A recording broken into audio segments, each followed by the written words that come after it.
frotarse los ojos para que nos lo creamos de verdad, pero es lo que está sucediendo. Fuerte rebote hoy en las acciones europeas. De hecho, las bolsas o los índices europeos continúan ampliando las ganancias. El CAC 40 ya supera la subida ya más de un 3%, el IBEX 35 arriba un 2,5%, y todo esto con el permiso y la gracia, por supuesto, de los rendimientos de los bonos, que son los que marcan el camino. Ayer fuerte desplome de la renta fija en Estados Unidos, tuvimos rally en la renta variable y ya está sucediendo tres cuartos de lo mismo en Europa. Rendimientos de los bonos a la baja, el alemán ha bajado ya el Bund del 1,8%, el italiano está a un pasito también de caer por debajo del 4% y el español, el 10 años, en el 2,94%. Hay que agradecer mientras se pueda. Carpe diem, que dicen en las bolsas. Vamos a ver cómo ven estas jugadas Ismael García Puente, gestor y selector de fondos Mafre Gestión Patrimonial, y Gonzalo Lardíez, gestor de Andbank. Hola Gonzalo, hola Ismael, ¿qué tal? ¿Cómo estáis? Muy buenas tardes. ¿Qué tal? Buenas tardes. Bueno, puede sonar un poco a chufla, Ismael, pero es que casi se nos había olvidado cómo era el color verde, ¿eh? Así es, sí, bueno, ayer me tuve que frotar también los ojos después de comer al ver lo que estaba viendo en las pantallas, ¿no? Sobre todo por el lado de los bonos. Y bueno, yo creo que vamos, bajo nuestra opinión, ¿no? En mi humilde opinión, es que la realidad es que nada ha cambiado. Es decir, el sentimiento era muy negativo, el acumulado, las caídas acumuladas a cierre de la semana pasada, pues eran bastante abultadas, y muchos, digamos, analistas más bien técnicos, ¿no? Hablaban del extremo sentimiento negativo que había en el mercado, que podía invitar a un, digamos, rebote, rally de corta duración, ¿no? Y bastaron pues un par de datos malos de PMIs en Europa, el ISM manufacturero en Estados Unidos, y la decisión del del gobierno de Reino Unido de dar vuelta o de marcha atrás en esos planes de estímulo fiscal, para que el mercado corriera, ¿no? Pero yo creo que es más un aspecto técnico derivado de ese sentimiento tan negativo que había, que realmente se deba a un cambio estructural, ¿no? Parece que no se nos tiene que olvidar que por ejemplo, el dato de inflación subyacente que le gusta más a la FED, el deflactor del consumo, subió más de lo esperado la semana pasada, o el dato del mes de septiembre. O sea que realmente inflación sigue al alza, el crecimiento sigue dañado, y los bancos centrales parece que todavía muestran claros mensajes de que van a seguir con su política de tipos de interés al alza. Que se debe en gran parte a esos factores técnicos, sentimiento negativo, agotamiento de la tendencia bajista, según el indicador RSI, cierre parcial de cortos. Bueno, vamos a ver dónde nos lleva todo esto, Gonzalo. Aparte de todos estos factores técnicos, yo insisto mucho en el hecho, a mí, no sé, el tema del Banco Central de Australia, creo que también, y por supuesto lo que comentaba también Ismael, esa rectificación, esa marcha atrás del gobierno británico también en su plan fiscal, es lo que está dando un poquito de oxígeno, sobre todo a los bonos, ¿no? Que por ahí es por donde viene la recuperación, entiendo. Bueno, es un poco un cúmulo de varias cosas. Quizás por parte de algún miembro de la FED ya se ha empezado a comentar que quizás la velocidad de subida de tipos estaba siendo demasiado intensa. Esto ya se comentó la semana pasada. La libra se ha estabilizado después de la actuación del Banco de Inglaterra y de los anuncios que se han hecho, pues un poco dando a marcha atrás en parte de ese estímulo fiscal. Y a esto hay que unir pues todos los temas técnicos de que durante el mes de septiembre pues había caído con bastante dureza, y realmente pues había a corto plazo bastante sobreventa. Un poco lo que esperamos todos es eso, pues un cierto alivio de corto plazo, pero ver qué sucede. Hay datos de inflación dentro de no demasiadas sesiones.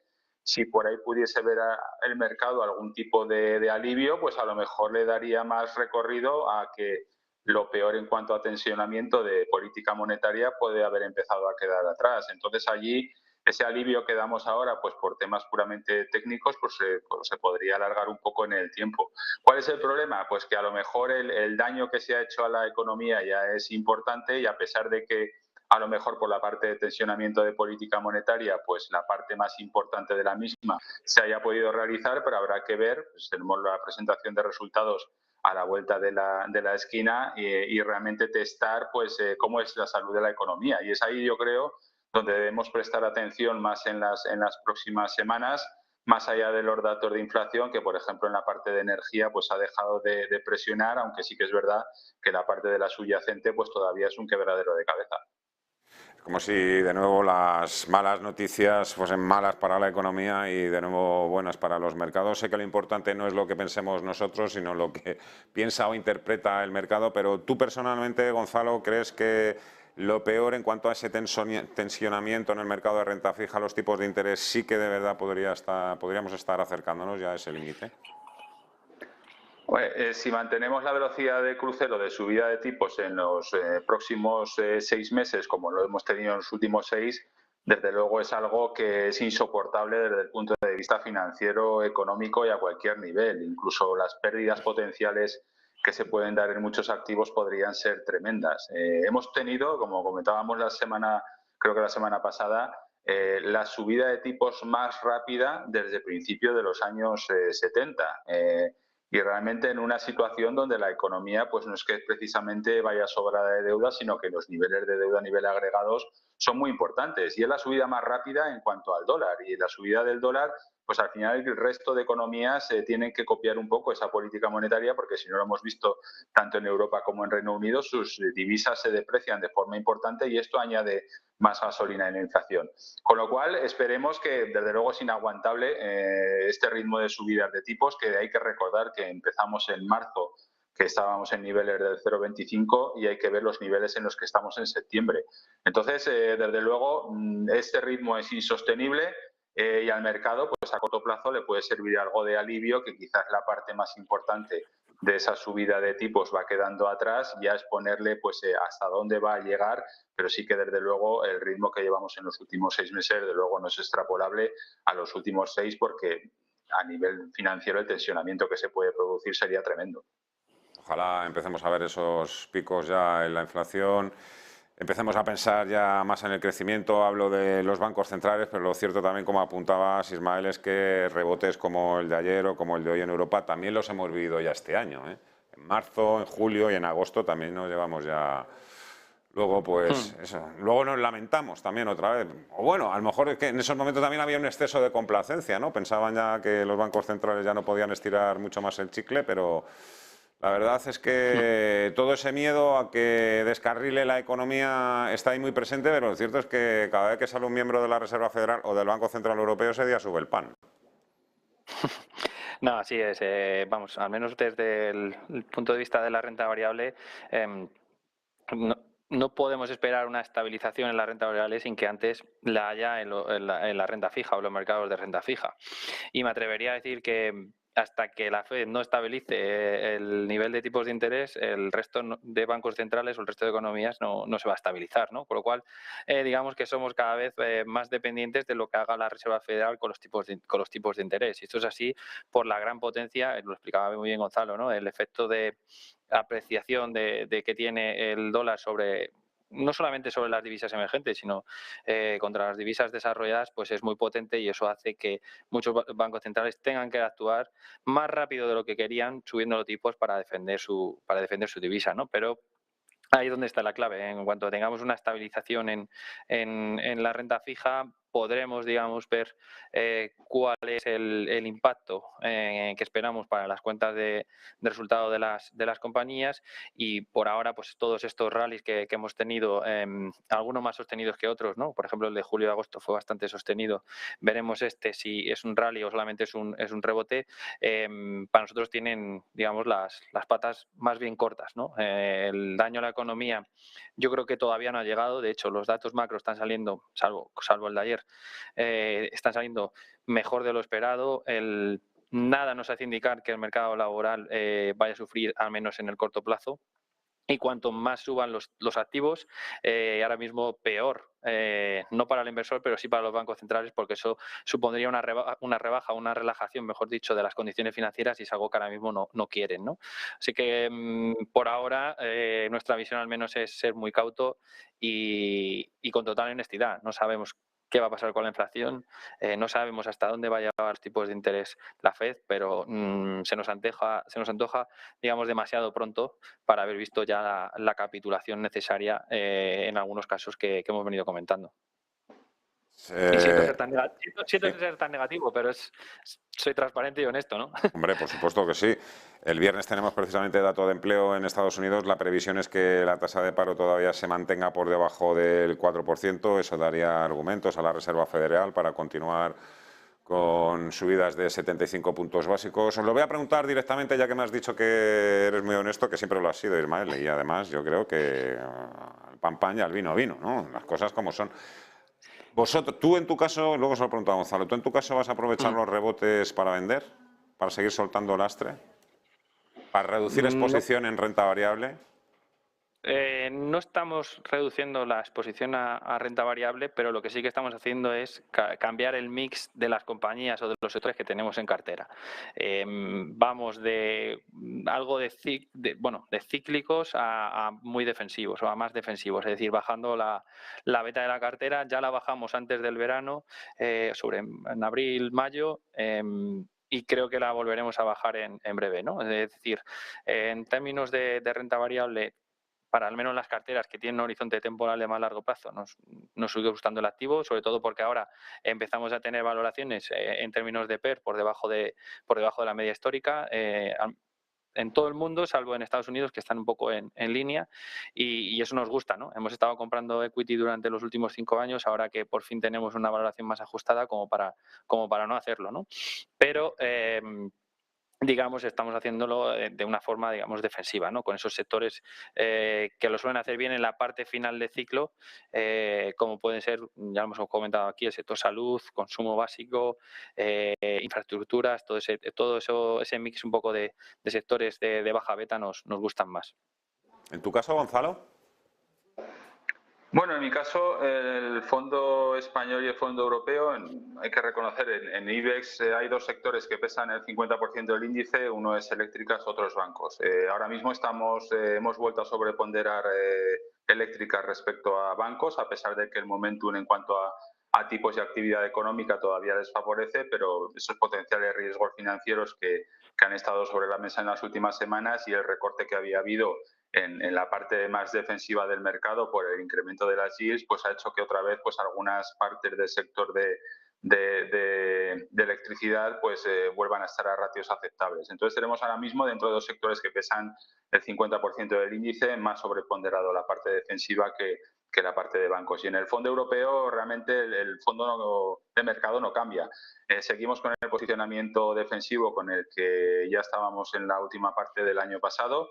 La parte defensiva de las carteras es quizás en relativo la que más ha sufrido en este último mes de septiembre, pues precisamente porque ese incremento de yields pues se hace menos atractivos esos valores defensivos. Ha habido caídas importantes en comunicaciones, en eléctricas con todo el tema regulatorio además, pero realmente no cambiamos nada. Seguimos estando fuera de aquello más cíclico, de aquello más industrial y un poco pues a la expectativa de que pueda suceder con esos datos macro y si la actividad se resiente o no, pero por el momento en la parte europea ese posicionamiento defensivo en sectores más defensivos que venimos con todo el año, pues de momento no lo hemos cambiado. Sector financiero, Gonzalo. Sectorial está subiendo hoy más de lo que perdió ayer. Creo que cayó el índice bancario europeo SX7 alrededor del 2%. Bueno, pues todo por todas estas noticias negativas que tenían como protagonista Credit Suisse. Lo de Credit Suisse, que no sé, no es la primera vez que vemos una recuperación tan milagrosa en el mercado, una empresa que ha llegado a caer casi un 12% y en el día consigue cerrar en tablas para el día siguiente rebotar casi un 5%. ¿Sabéis vosotros algo de lo que ha sucedido para este giro tan inesperado también en el caso de Credit Suisse? Parece que ayer estaba prácticamente con un pie en la tumba y hoy vivito y coleando, no sé. Gonzalo, ¿cómo se explica todo esto? Bueno, más allá de circunstancias técnicas y el varapalo que llevaba la cotización en las últimas semanas, pues ha habido un cierto alivio dentro de un tono de mercado que es menos negativo. Pero realmente esos potenciales problemas de fondo, pues si estaban ahí hace 24 o 48 horas, seguirán estando. Lo único que cambia pues es el entorno de mercado. Ya no solamente en el tema de financiero es el tema de Credit Suisse, que no creemos, como se ha leído por ahí se lee hoy, se oye por algunos sitios un potencial efecto contagio al resto del sector. Esto no es Lehman, esto no es digamos, el balance hiperapalancado que tenía Lehman en aquel momento.